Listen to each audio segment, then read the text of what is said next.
নমস্কাৰ welcome to Dharitri's craft and foods. আশা কৰোঁ সকলো ভালে আছে। মই ধৰিত্ৰী আৰু আজি আপোনালোকলৈ লৈ আহিছোঁ তিল দিয়া কুকুৰা মাংসৰ ৰেচিপি। অনুগ্ৰহ কৰি ভিডিঅ'টো শেষলৈকে চাব আৰু যদি মোৰ চেনেলটো ছাবস্ক্ৰাইব কৰা নাই তেতিয়া ছাবস্ক্ৰাইব কৰিব আৰু কাষতে থকা বেল আইকনটো অন কৰি দিব।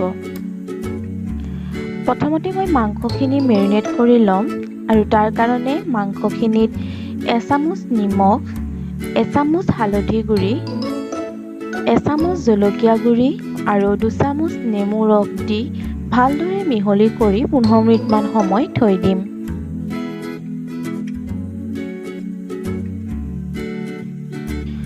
এতিয়া এখন কেৰাহী গৰম কৰি তিলখিনি ভাজি ল'ম। ইয়াৰ বাবে মই আধা কাপ তিল লৈছোঁ আৰু 2 মিনিটমান সময় এনেদৰে লৰাই তিলখিনি ভাজি ল'ম।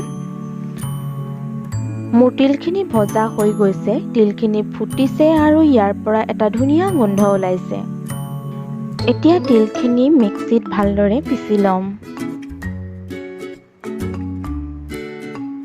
তিলখিনি তৈয়াৰ হৈ গৈছে। এতিয়া এখন কেৰাহীত অলপ তেল গৰম হ'বলৈ দিম। তেলখিনি গৰম হ'লে এটা তেজপাত আৰু কাটি লোৱা পিঁয়াজ দুটা দি অলপ সময় ভাজি ল'ম।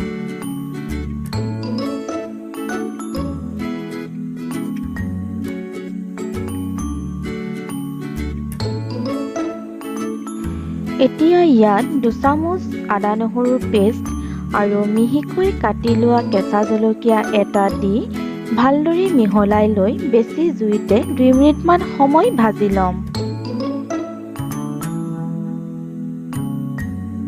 এতিয়া ইয়াত মই এচামুচ ধনিয়া গুড়ি দি দিছোঁ। ইয়াত মই অন্য মছলা ব্যৱহাৰ নকৰোঁ কাৰণ অন্য মছলা ব্যৱহাৰ কৰিলে তিলৰ যিটো গোন্ধ আৰু সোৱাদ সেইটো নোহোৱা হৈ যাব। এতিয়া ইয়াত আধা চামুচ হালধি গুড়ি আৰু আধা চামুচ নিমখ দি ভালদৰে মিহলাই ল'ম।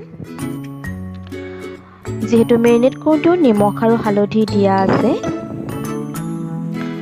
এতিয়া মাংসখিনি ইয়াত দি দিম আৰু 20 মিনিটমান সময় বেছি জুইতে মাংসখিনি ভাজি ল'ম। ঢাকনিটো লগাই দিছোঁ। মাংসখিনি ভজা হৈ গৈছে। মাংসখিনি তেল এৰি দিছে আৰু খুব ধুনীয়াকৈ ৰঙচুৱা হৈছে। এতিয়া মই ইয়াত 1 গিলাচ গৰম পানী দি দিছোঁ আৰু ভালদৰে মিহলাই লৈ 10 মিনিটমান সময় কম জুইত ঢাকনি দি সিজিবলৈ দিম।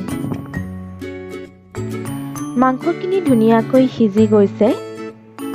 এতিয়া ইয়াত পিহি থোৱা তিলখিনি ভালদৰে মিহলাই ল'ম আৰু কম জুইতে ঢাকনি লগাই 5 মিনিটমান সময় আকৌ সিজিবলৈ দিম।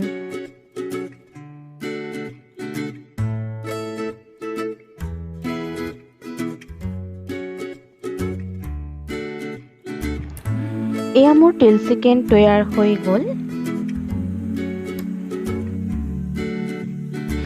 এনেদৰে আপোনালোকেও বনাই খাব আৰু কেনেকুৱা পালে মোক কমেণ্ট কৰি জনাব।